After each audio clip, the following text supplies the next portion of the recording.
Hi, and welcome to the SOU Career Clinic. My name is Max Brooks, and today we're talking about interviews. Let's begin by thinking about what you can do leading up to the interview to be as prepared as possible. And we'll start by thinking about how to study for the interview. Just like with a quiz or a test, the more prepared you are, the better you're likely to perform. Use the job description as your cheat sheet. In the job description, the employer will have talked about what skills and experiences they most value for a particular role. Look at those skills and experiences and think about how you demonstrated them in your own work or co-curricular life. By thinking about good examples of how you demonstrated those things in advance, you're more likely to be able to speak intelligently about them during the course of an interview. So look over that position description carefully. And a bit of advice I would share is to save position descriptions as you apply for your jobs. When you're finally contacted for an interview, that position description might not be available online any longer. So by saving it, you'll be able to reference it whenever you need it. I'd also recommend reaching out to people who work in the industry for informational interviews, as they can provide great insight into what you might be asked. And you should also check out the employer's website to see what you can glean from that. If you don't have great information in the position description, or perhaps you haven't saved it, then look for similar position descriptions for other employers to see what is shared there. Also, choose in advance what you're going to wear. Being dressed professionally is a good way to show that you take this opportunity seriously and you're being respectful of the interviewers. Your outfits might look different from interview to interview, depending on what's appropriate for a particular industry. So do your best to do some research in advance, talk to people who work in the field, use some of your own observational skills, check out the website, and make your decisions based on what you've learned. I would always recommend being a bit more dressed up than everyone, as opposed to being a bit more casual. Make sure that you choose what you're going to wear in advance so you know that it's clean and prepared and ready to go in time for your interview. For some more details about what is appropriate for interview attire, you can go to the resources on the Career Connections webpage that I'll mention at the end of this presentation.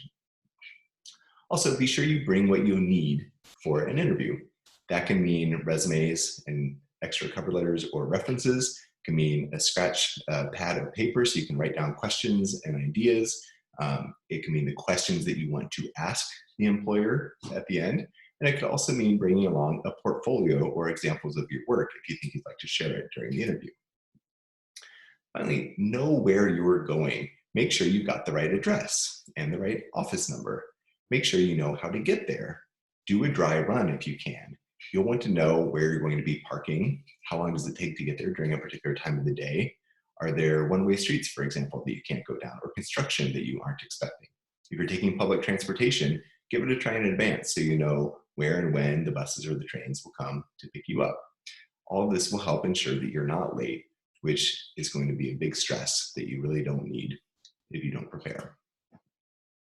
A quick note, though, about video and phone interviews. So if you're not actually going somewhere for the interview, how do you prepare? Well, make sure that you have a quiet space with a stable phone or internet connection so you're not interrupted during the course of the interview. Keep your notes, some scrap paper, writing utensil, and water close in hand. Do a test run in advance. So find a friend or a family member who's willing to connect with you by phone or over the computer to make sure everything works well and looks good. For phone interviews, don't forget to smile. Even though folks can't see you, they can still hear a smile in your voice. Speak clearly, especially because they can't see your lips, to help clarify what you're saying. And charge your phone in advance. For video interviews, have the camera at eye level or slightly higher. Make sure that the light source is in front of you, shining on your face, rather than behind you. Dress as you would for the in-person interview. Make sure you have a clean, simple background so that that's not distracting the interviewers, and keep your phone turned off or silenced. On the day of the interview, do what you can to get in a positive headspace. Talk to people who are supportive, who boost your confidence, who make you feel good. Listen to your favorite music. If you're someone who likes to go for a walk or a jog or do yoga, it's a great way to get ready for the interview. Have a good meal.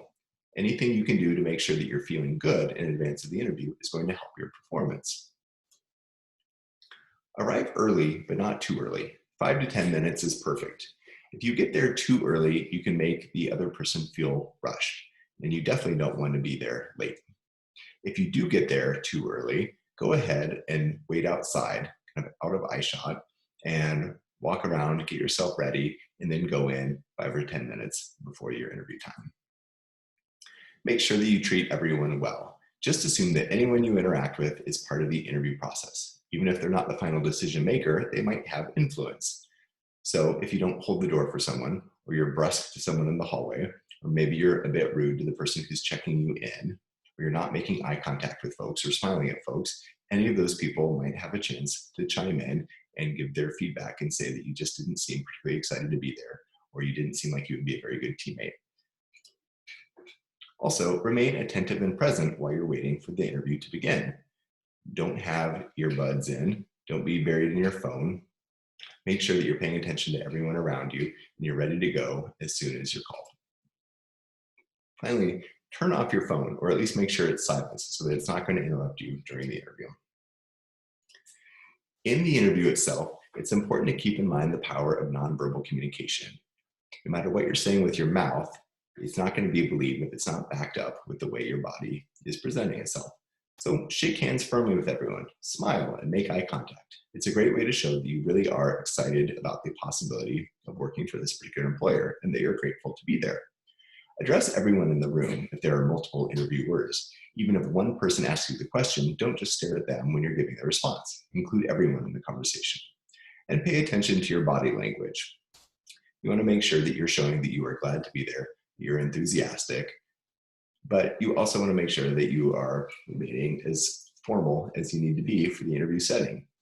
I like to pay attention to what the other people in the interview are doing and try to mimic their body language as a guide. In the interview, you're likely to be asked several different types of questions. One type of question is a behavioral question.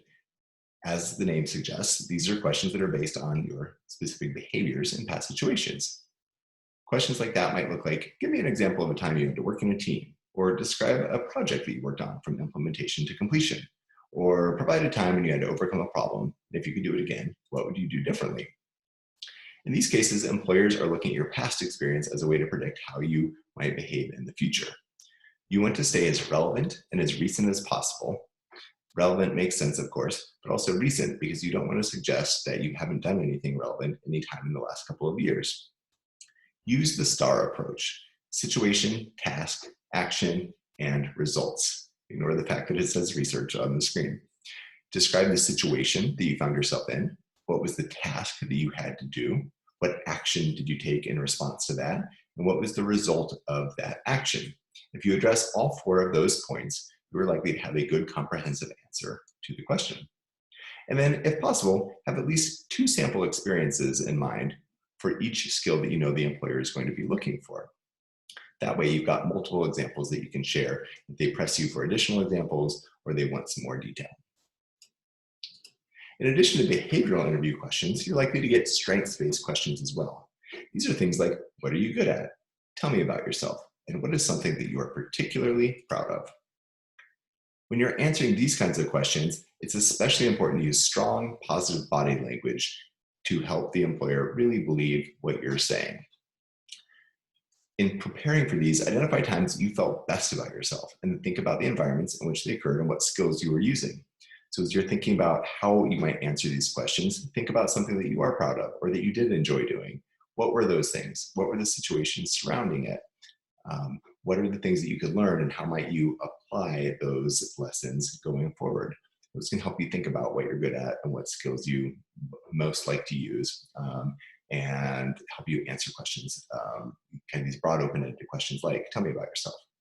Keep the examples as relevant to the employer as you possibly can. And then finally, you might also get some curveball questions. These are unexpected things like, how many soccer balls would fit in this room? How would you describe the color yellow to someone who couldn't see?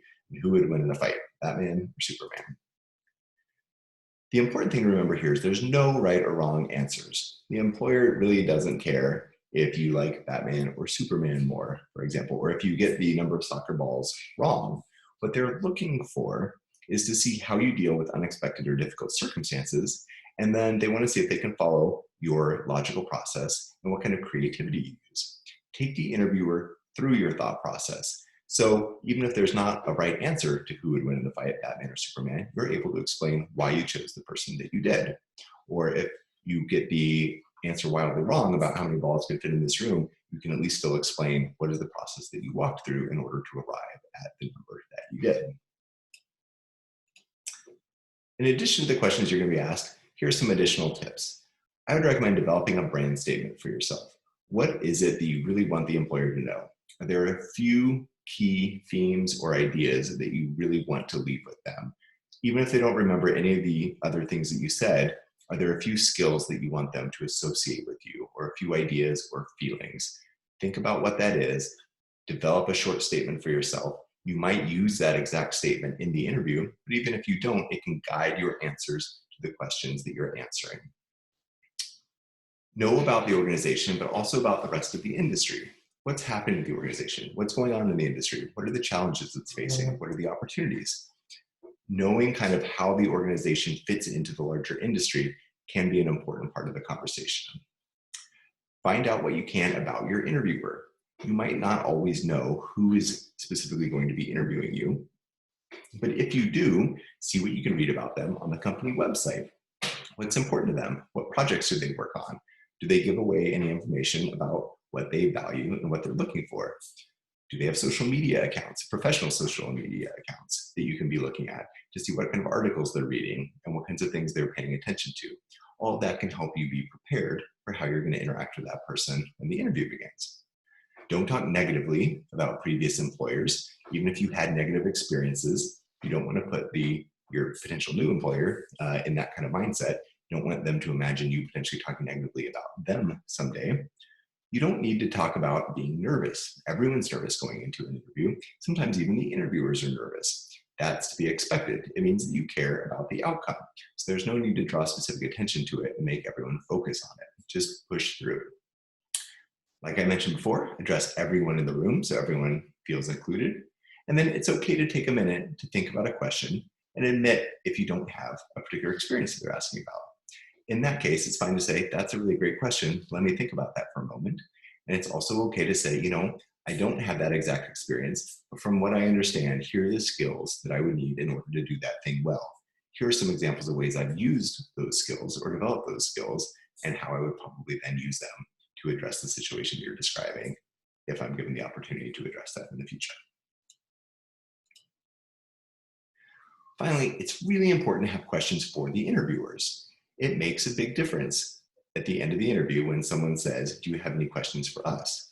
To either have questions for them or to not have questions. You can show off your knowledge of the employer, and you can show off your commitment to success, and you can use this as an opportunity to make them think about you being in that role. So asking questions like, how would you describe the culture here? What can I do within the first few months of being hired to add the most value to your team? What challenges do you expect to face in the next few years? What do you enjoy most about working here? These are all great ways to get the interviewer engaged, talking about themselves, talking about the company, thinking about you in the role, and also seeing you as being committed to being the right fit for the particular organization and the particular role that you're interviewing for. So don't say, no, I don't have any questions when asked. If you've got questions, think about these in advance. You can always add to them during the course of the interview, but make sure you've got a couple of them ready to go for the end of the interview. After the interview, follow up. Thank everyone for the opportunity to have a conversation with them. Ask for business cards if they haven't already been supplied. It's fine to say, thank you so much for this opportunity. I've learned a lot and I'm very excited. If you happen to have a business card on you, I'd love to take it in case I have follow-up questions. If they give them to you, great.